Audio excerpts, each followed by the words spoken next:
Yeah, that's what I want you to show. You see the news. Dr. Msapade, the Regional Inspector of Drugs for the National Drug Authority, urged the public to purchase medications from authorized pharmacies and drug stores. He also encouraged the public to stay alert and report any instances of drug-related crimes. Currently operating without licenses or using unqualified personnel are hereby directed to halt operations until they have gotten a license. We appeal the public to always buy drugs from licensed pharmacies or drug shops and remain vigilant.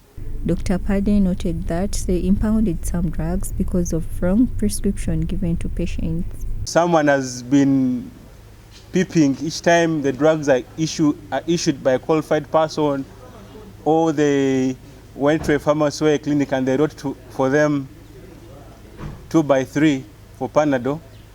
When they also go to that drug shop, they also write 2x3, and they tell the patient 2x3 means 6, so you can't swallow the 6.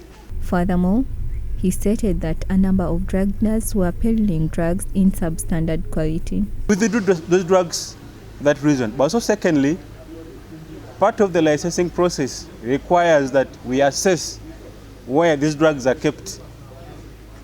If you've ever been part of this team, you will be surprised by the conditions of the premises where these drugs are kept. You will find a stove there, it has fire. You find the roof is leaking.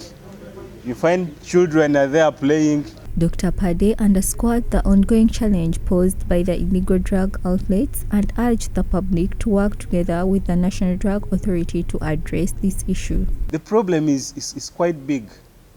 It means that for every 10 outlets out there, some 3 are not meeting our requirements. A big challenge, and it has its unique challenges. Yeah, one of which is illegal outlets, besides others like hawking. The challenge is quite big, and you, the press people, should take out the information out there. The work cannot be done by only NDA. Dr. Tom Makumbi, the National Drug Authority Senior Inspector of Drug Enforcement, has urged those whose drugs were impounded to visit their offices in Sorority. Our objective is to ensure that eventually these people come on board. There are places, I don't know if you're very familiar with the remotest parts of the districts. There are places that have no service points whatsoever. So if the objective is to go in and punish and everybody shuts down, you'll have a scarcity, and where you have a vacuum of supply, you know what happens. Other elements will come in and try to fill the gap. So our primary objective for these operations is to achieve compliance.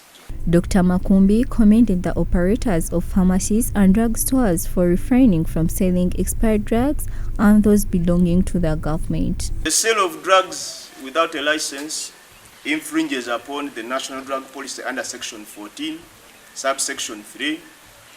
And if you are found through the courts of law to have committed that offense, the judicial officer can give you 5 years in prison or order you to pay a fine of 2 million Uganda shillings, or both, depending on the mood of the judicial officer.